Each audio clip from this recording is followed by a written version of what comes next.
مدینہ کا بازار تھا۔ گرمی کی شدت اتنی زیادہ تھی کہ لوگ نڈھال ہو رہے تھے۔ ایک تاجر اپنے ساتھ ایک غلام کو لیے پریشان کھڑا تھا۔ غلام جو ابھی بچہ ہی تھا وہ بھی دھوپ میں کھڑا پسینہ پسینہ ہو رہا تھا۔ تاجر کا سارا مال اچھے داموں بک گیا تھا، بس یہ غلام ہی باقی تھا جسے خریدنے میں کوئی بھی دلچسپی نہیں دکھا رہا تھا۔ تاجر سوچ رہا تھا کہ اس غلام کو خرید کر شاید اس نے گھاٹے کا سودا کیا ہے۔ اس نے تو سوچا تھا کہ اچھا منافع ملے گا، لیکن یہاں تو اصل لاگت ملنا بھی دشوار ہو رہا تھا۔ اس نے سوچ لیا تھا کہ اب اگر یہ غلام پوری قیمت پر بھی بکا تو وہ اسے فوراً بیچ دے گا۔ مدینہ کی ایک لڑکی کی اس پر نظر پڑی تو اس نے تاجر سے پوچھا کہ یہ غلام کتنے کا بیچو گے؟ تاجر نے کہا، میں نے اتنے میں لیا ہے اور اتنے کا ہی دے دوں گا۔ اس لڑکی نے بچے پر ترس کھاتے ہوئے اسے خرید لیا۔ تاجر نے بھی خدا کا شکر ادا کیا اور واپسی کی راہ لی۔ مکہ سے ابو حذیفہ مدینہ آئے تو انہیں بھی اس لڑکی کا قصہ معلوم ہوا۔ لڑکی کی رحم دلی سے متاثر ہو کر انہوں نے اس کے لیے نکاح کا پیغام بھیجا جو کہ قبول کر لیا گیا۔ یوں واپسی پر وہ لڑکی جس کا نام ثبیتہ بنت یعار تھا ان کی بیوی بن کر ان کے ہمراہ تھی، اور وہ غلام بھی مالکن کے ساتھ مکہ پہنچ گیا۔ ابو حذیفہ مکہ آ کر اپنے پیارے دوست عثمان ابن عفان رضی اللہ تعالی عنہ سے ملے تو انہیں کچھ بدلا ہوا پایا اور ان کے رویے میں سرد مہری محسوس کی۔ انہوں نے اپنے دوست سے استفسار کیا کہ عثمان رضی اللہ تعالی عنہ یہ سرد مہری کیوں ہے؟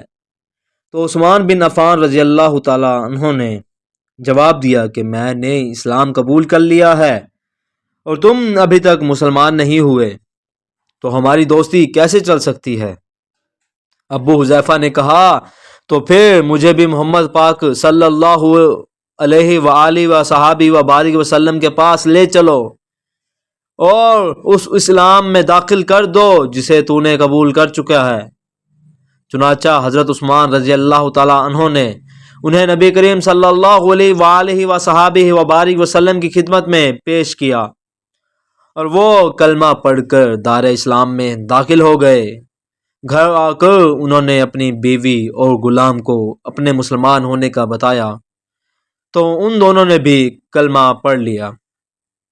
حضرت ابو حذیفہ رضی اللہ تعالی عنہ نے اس غلام سے کہا کہ چونکہ تم بھی مسلمان ہو گئے ہو اس لیے اب میں تمہیں غلام نہیں رکھ سکتا، لہٰذا میری طرف سے اب تم آزاد ہو۔ غلام نے کہا، آقا میرا اب اس دنیا میں آپ دونوں کے سوا کوئی نہیں ہے، آپ نے مجھے آزاد کر دیا تو میں کہاں جاؤں گا؟ حضرت ابو حذیفہ رضی اللہ تعالی عنہ نے اس غلام کو اپنا بیٹا بنا لیا اور اپنے پاس ہی رکھ لیا۔ غلام نے قرآن پاک سیکھنا شروع کر دیا اور کچھ ہی دنوں میں بہت سارا قرآن مجید یاد کر لیا، اور وہ جب قرآن پڑھتے تو بہت خوبصورت لہجے میں پڑھتے۔ ہجرت کے وقت نبی کریم صلی اللہ علیہ وآلہ وبارک وسلم سے پہلے جن صحابہ کرام الرضوان نے مدینہ کی طرف ہجرت کی ان میں حضرت عمر فاروق رضی اللہ تعالی عنہ کی ساتھ حضرت ابو حذیفہ رضی اللہ تعالی عنہ اور ان کا یہ پالک بیٹا بھی تھا۔ مدینہ پہنچ کر جب نماز کے لیے امام مقرر کرنے کا وقت آیا تو اس غلام کی خوبصورت تلاوت اور سب سے زیادہ قرآن حفظ ہونے کی وجہ سے انہیں امام چن لیا گیا، اور ان کے امامت میں حضرت عمر فاروق رضی اللہ تعالی عنہ جیسے جلیل القدر صحابی رسول اللہ صلی اللہ علیہ وآلہ وسلم بھی نماز ادا کرتے تھے۔ مدینہ کے یہودیوں نے جب انہیں امامت کرواتے دیکھا تو حیران ہو گئے کہ یہ وہی غلام ہے جسے کوئی خریدنے کے لیے تیار نہ تھا۔ آج دیکھو کتنی عزت ملی ہے کہ مسلمانوں کا امام بنا ہوا ہے۔ اللہ پاک نے انہیں خوشگلو اس قدر بنایا تھا کہ جب آیات تلاوت قرآن مجید فرماتے تو لوگوں پر ایک مہوت طاری ہو جاتی اور راگیر ٹھٹک کر سننے لگتے۔ ایک دفعہ ام المومنین حضرت عائشہ صدیقہ رضی اللہ تعالی عنہا کو رسول اکرم صلی اللہ علیہ وآلہ وسلم کے پاس حاضر ہونے میں دیر ہوئی۔